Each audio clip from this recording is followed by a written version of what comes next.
Okay. Hello. I Hello. am with Kaylee and Brian. How do you say your last name? Flickus. Slickus. I was like, okay, I'm not going to even try to butcher that. I am the worst at saying names. Yeah, I feel you. I use I jokingly say, hook it on phonics, work it for me. I saw that. I saw Brian Regan said that. I was like, oh, that's so my life. I'm like, Yeah. so you guys tell me, why don't you take a minute and tell me your story, your glider story? Okay. So we got our first gliders in 2011 as wedding presents to each other. We decided pets were better than kids because you can lock them in cages and nobody calls social services. We started collecting them pretty quick after that. You know, 2 turned into 14 over a few years. We started breeding in 2012. Thinking we had a breeding trio that was extraordinarily prolific. I think they had 60 joeys between the 2 moms. Just about. Wow. Yeah. So much so we had to stop that. So we got we got the dad neutered and stopped them from having babies. Kept the last few. Yeah, we kept 5 of them and made a big colony for a while. And it's the adults have kind of aged out and we just have the one left and the babies still. Oh, they're not babies anymore. Now they're just my colony of adults. So how many did you end up keeping? So I have a total of 14 that I keep now. Oh, okay. All right. Not all of them came from that. Like, yeah, not all of them came. A lot. Yeah, 60 is a lot. Yeah, but we found most of them good homes.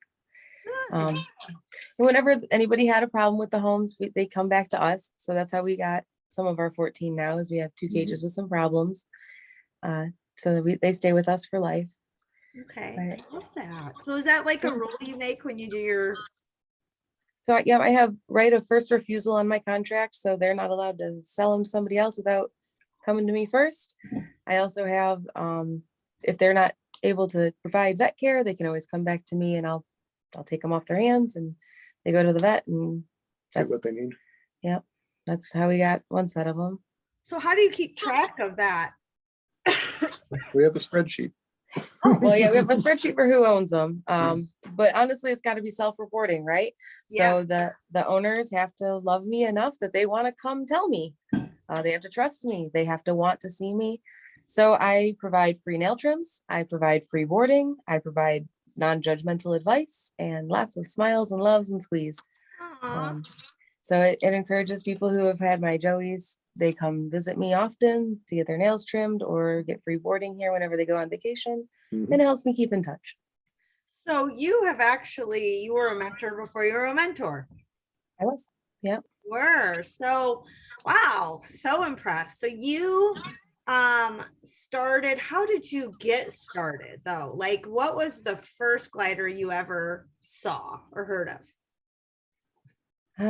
It was online. Yeah, no, there's no good story here, right? So there's no good story. I wanted an exotic pet and I was super into one that was called a slow loris. Turns out though that a slow loris can like lick their armpit and then bite you and then you die. And so I figured maybe that was probably, not the level of exotic I wanted to be at. And in the course of learning about that particular exotic animal, somebody mentioned the sugar gliders is maybe a little bit more my speed. And so I just started researching from there and, spent about a month learning all the wrong stuff. The vet videos on the internet with Dr. Brust, those videos, they led me astray terribly. So our first gliders did everything wrong for about a year. Yeah. Until we found, was it Glider Central forums? Yeah. And we went to one of the conventions in Ohio and I got to see Bourbon Hackworth handle gliders in real life for the first time. And it was a game changer. It taught me how to hold them and how not to hold them and what I was doing wrong. I learned so much in just 5 minutes of seeing somebody who knew what they were doing handle them. And it made all the difference in the world with my first 2 pet store gliders. They actually came around and we were able to bond them and got the right diet, got the right wheel, got the right everything. And then we decided to get into breeding, and that's when we set up our trio the next year. Mhm. Wow. Wow. I got to tell you though, every beginner mistake you could make in 2011, we made it. You know, we had the rodent wheels and a bad pellet diet and just Same.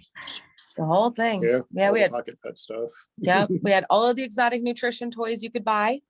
Yeah. You know, everything you could do wrong, we did wrong, except the cage. We had a really good cage. So are That's about those the only thing.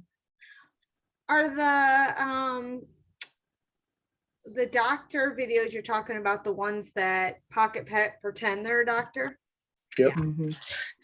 Yeah, I don't know. I thought he was an actual vet, but he didn't actually see gliders and they just paid him to read a script. But I don't actually know the guy. I just know that all the advice that I got out of there was not right. Yeah. It did not work out for me. Wow. So tell me about this glider room that we are seeing. So this is my happy place.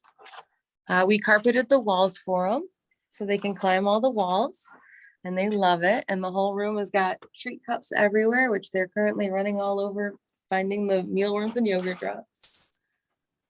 And it's kind of hard to see, but it looks like they have a rope.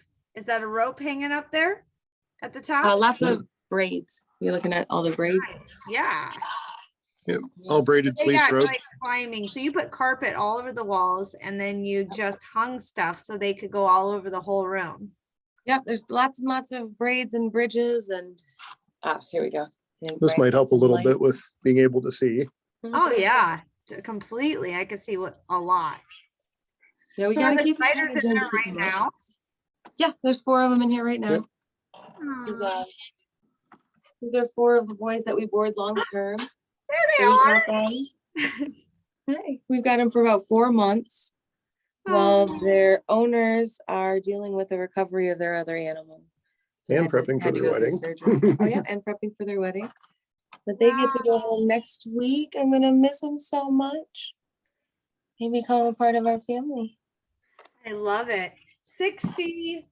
I can't believe your trio did 60. Oh my goodness.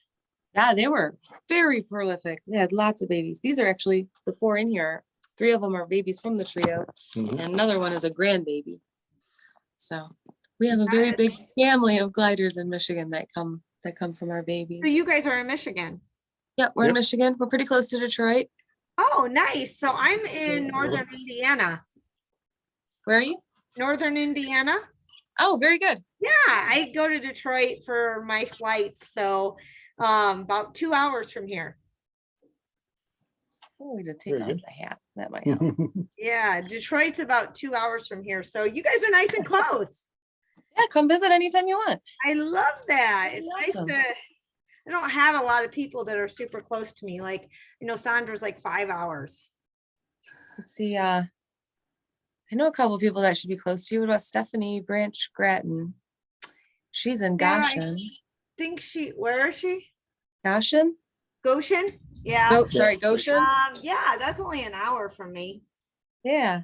Yeah, that's not far. And then I think there's another like Nancy somebody. She's in Fort Wayne, I think, which is an hour. Okay.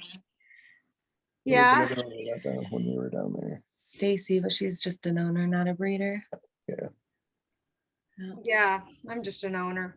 Oh, I don't mean it like that. No, I'm just saying, like, when I first started, I thought about it, but then I was like, God bless you guys, because no, thank you. No, thank you. It's a lot of work. Yeah. But it's a lot of reward too, because the Joeys are the best. Yeah, I've never got to deal with the Joey. I actually love the old ones, the seniors. Yeah, I like seniors too, now that I've got some. Yeah. And my first set is all starting to age into that. Oh. We're starting to get all of our problems. Yay. Yay. They're great at every age except for about a year old when they jump on your face constantly. Yeah. As soon as they grow out of that, they're fun again. So, but being a breeder is the best, right? Because you get all of the really cute squishy face stuff and all the like little Joey jumps. And then about the time that they want to crawl on your face and eat all your nails off, you get to hand them to somebody else. Oh, that's right. Yes. Yes. And then you can have the old ones who just want to snuggle on your chest. Yeah. I love those.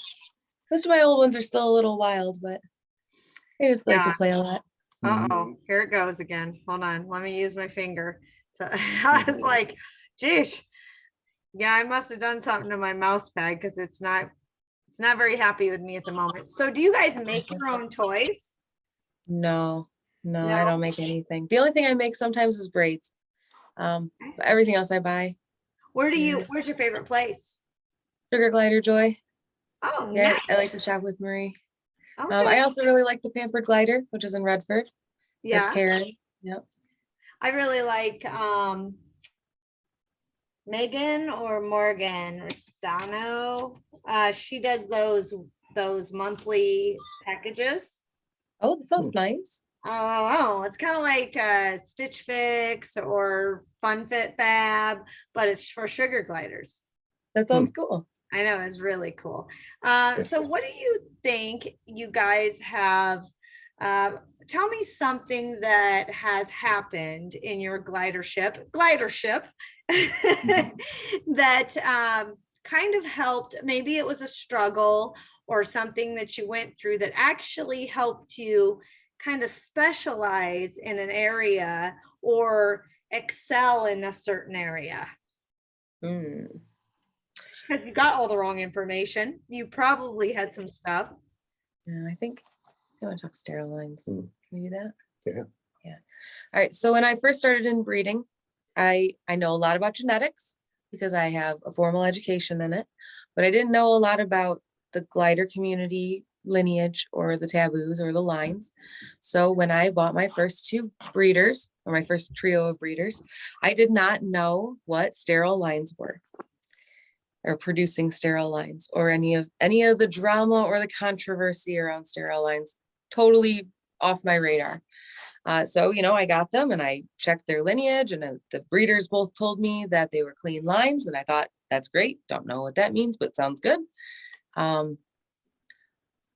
But right as my first Joeys came out of pouch, it came to be known in the community somehow on some comment thread somewhere that Scaramouche, which was the progenitor line of my mosaics, was a sterile line, in fact. I don't know how it became known or who knew it or what, but it was not previously disclosed and then became disclosed as my first Joeys went up for sale. So that was when I got to learn all of the glider taboos on the lineage. I got to learn all about the archives on Glider Central, where I got to just delve for days and weeks on end trying to find every mating that's ever been done, every comment that's ever been made about sterile lines. That's when I broke into all of the Facebook groups to try to talk to people currently about why they thought this or that or the other thing, and then tried to track down what the actual evidence people had were that producing sterile lines would ever come up sterile again, which there isn't any. And had to sort of start off my whole breeding career fighting with the community about how wrong they were about how this inherited. So why don't you give us a 30-second snippet of what sterile lines are?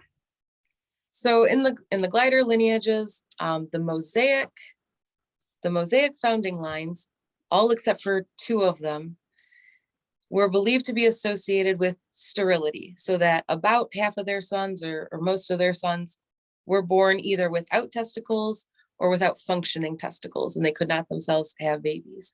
But their daughters would be able to have babies. However, those daughters, half of their sons would be sterile. So they were the sterile line, right? I see. But the sons that were born not sterile produced not sterile babies. Does that make sense? Yeah. Right. So that became a producing sterile line. So any male that could then go on and produce, all of the babies after him would produce. Okay. And that's a producing sterile line. It should have just been probably called a producing line because they were no longer sterile. Right. That makes sense? So you had to fight the community that I had producing sterile lines. And they said you can't breed producing sterile lines because you have the sterility gene, which isn't there because it gets bred out. If you have a male who's producing, his offspring don't inherit the sterility because he didn't inherit the sterility. Because if he had inherited the sterility, he would be sterile. Perfect. Love it. This is the most educational part of my day. Yay. I love this. I love it. Well, good. So okay. I got to enter the community with like a controversy, of course, because, you know, why not? And learned all about sterile lines as a crash course, and then got to actually apply my own knowledge of genetics to the discussion, which was nice. But that's sort of what made me the expert in what I became specialized in, I guess. Well, and what's kind of cool is like, not only are you mentoring people, but if somebody wants to be a breeder, you're a good person to send to. Yep, I think so. I have a mentee for you. Oh, good. Because I'm like, that was something I just never did. I never wanted a part of. I did when I first started, but I learned. God bless you guys, because that just seems like a lot. Yeah, it turned out to be a lot. I didn't think it was going to be in the beginning, but it did. Yeah, but good for you. So you guys, sounds like you guys have flourished. How long, you said you've been doing it since 2011. Did you start breeding right away? In 2012, so about a year and a half. Mm-hmm. Well, I mean, about a year when we got our gliders that we're going to breed, and then we let them grow up a little bit before we put them together. Nice. And so then I think the girls were about 8 months old when we added the boy, and then started breeding them. So there was a bit of a delay, which let us learn, you know, the ropes and learn what we were doing wrong. Because, you know, like I said, we started off doing all the wrong stuff the first year. And that was good. It gave us a little bit of time to get our feet. So when did you guys find Sugar Glider Guardians? I don't know what year that was. Maybe 2019. Okay. 2018, somewhere around there. Probably. It was before the COVID crazy. Right before the COVID crazy. Yeah, you were mentoring for him for a while before that happened. Yeah, a few months at least. I think. Okay. So when you guys found it, how long did it take you before you guys decided you want to mentor?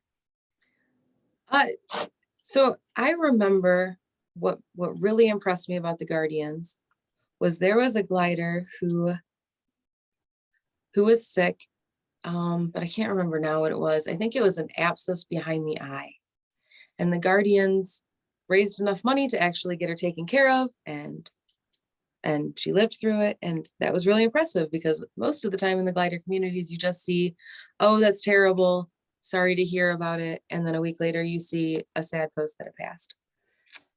But it really felt uplifting for me to see something actually got help. You know, people actually came together around a focus and actively helped as a community. I just wanted to be a part of that. I want to be a part of helping. That's great. So they inspired you. They did. Yeah. And did you, and you just decided, hey, I want to mentor? Yeah, I figured it was a good way for me to be able to be a part of the community and share my knowledge when I can.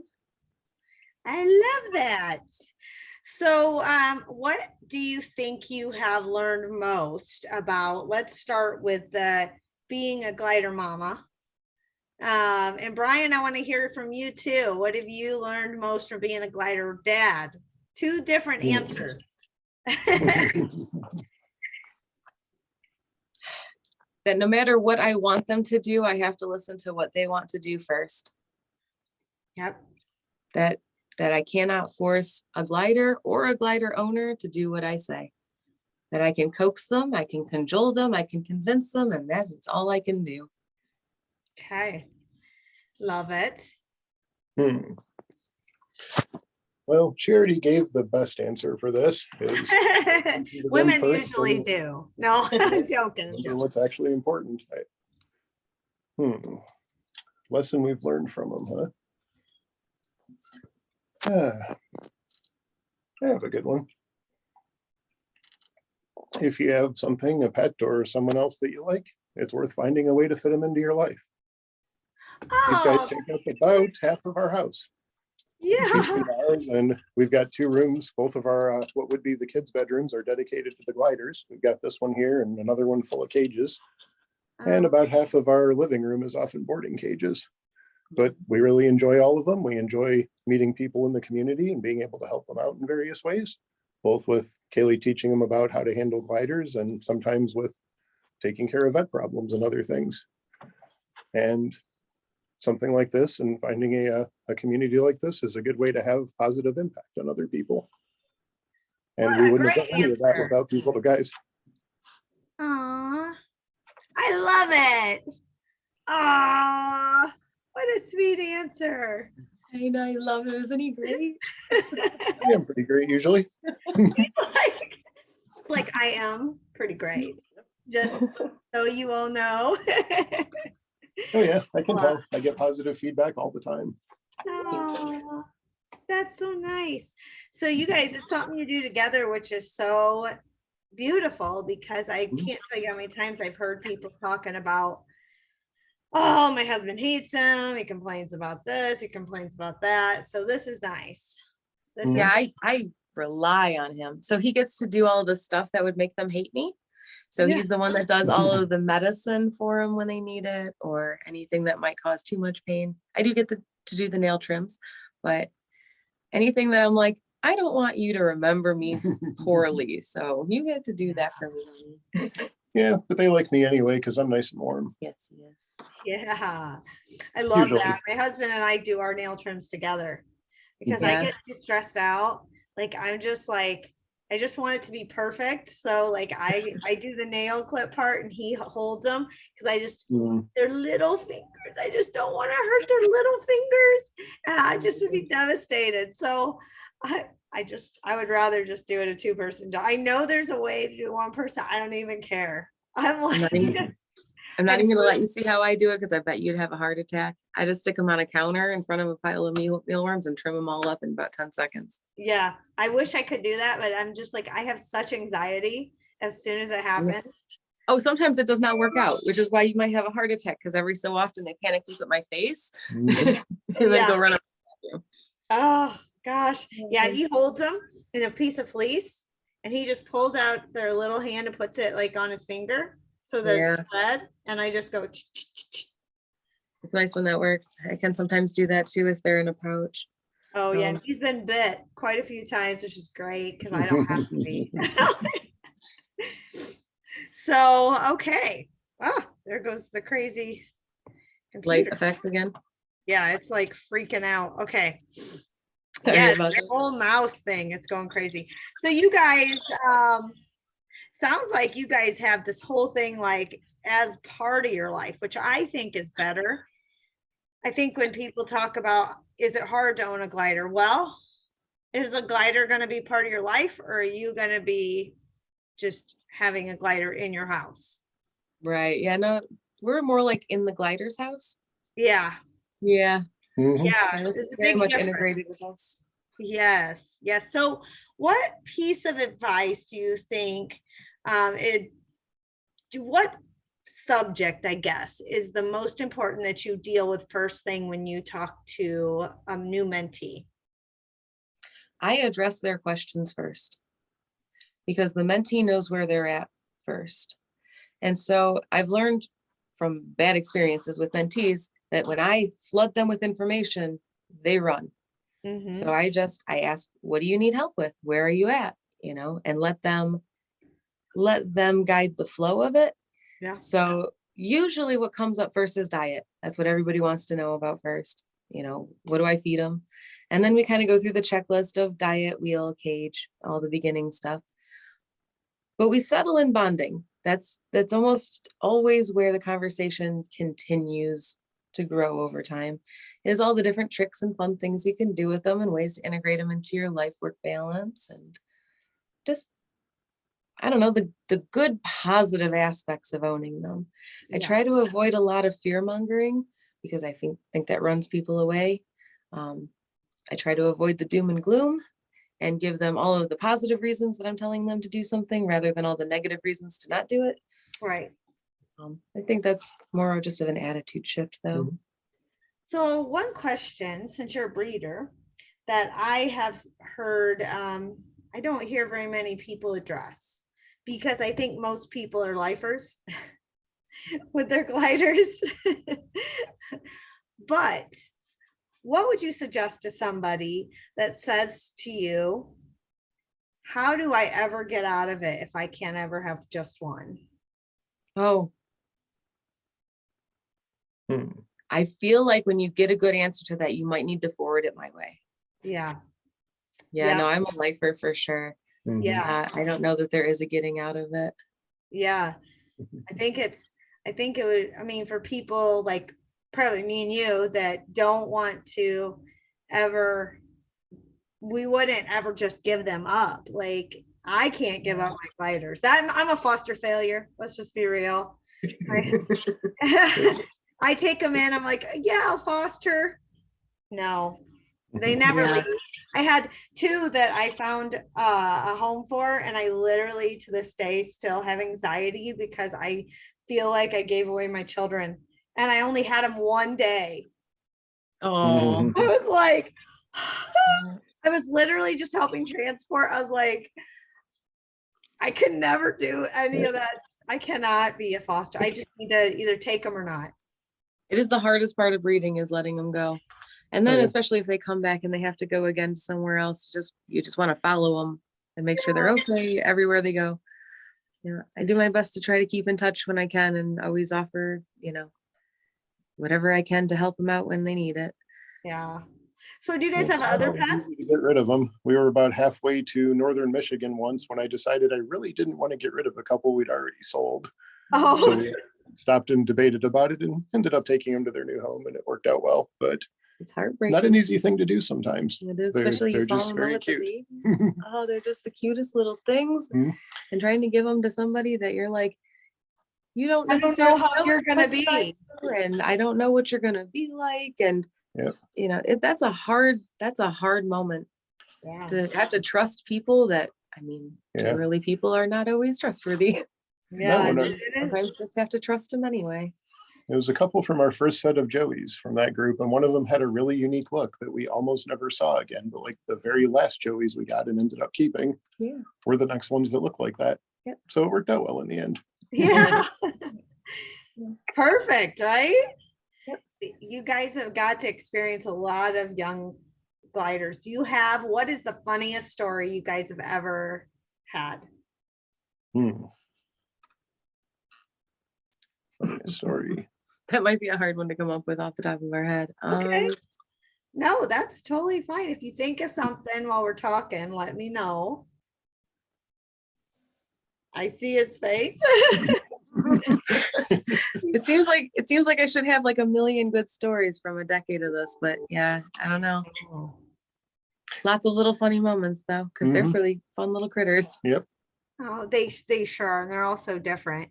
So okay. Let's see. I'm going to do some what I call rapid fire questions. So I picked a couple questions. I'm going to pick 2 each, one for each of you. So I'm going to go to Kaylee first. A movie comes on TV you would watch over and over again. What is it?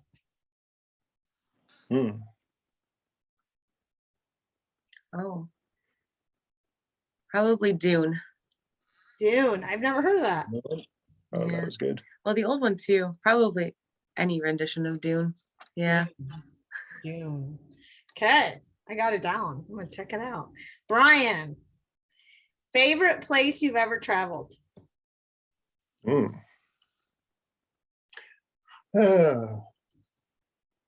that's an easy one. San Francisco. Yeah. We went out there to get married and to go to a biology conference. Nice. Got married together in the redwood forest just off the ocean. Oh, wow. Just us and the officiator and the photographer and about 12 random people that just stood around and watched, and that was really cool. I love it. I love it. Definitely our best vacation. How long have you guys been married? 2011. Yep. Wow, dang. So you've always had gliders together. Yep, they were our wedding presents to each other. Actually, we got in the same that. because we decided no kids. We were going to put all of our energy into baby. pets Yep. instead. Because you can't lock them in a cage, the kids. That's right. All right, let's see. Okay, back to Kaylee. All right, which one do I want to choose? I'm gonna say, if you have to sing karaoke, what song do you pick? The Rose by Bette Midler. Ooh, good song. Yes. I love that song. It's one of my favorites. I love that song. So do you karaoke? No, that's my sister. My sister can sing and she's beautiful and she can make all the pretty things, and I am good at math. And you're good at math. Well, yeah. So good. Yeah, no, I don't do the creative pretty stuff as much. I like that. I love it. Everybody's got to be different or this world will be boring. That's right. Brian, what would the title of your autobiography be? Ooh, yeah, I like that. Either how to have a great life with minimal investment and lots of fun, or maybe just bearded for her pleasure. Oh, I like it. Take that how you will, but I had nice short facial hair when I met her. She encouraged me to grow this, and life has been better since. So, okay, here we're gonna say we are highlighting Brian and Kaylee Slickus. Yep. There you Yeah. If you don't have a mentor, you would like one, please reach out to one of the admins. If you're looking for information, don't forget we have information in the file section of our page. As always, happy gliding, be safe, and have an amazeballs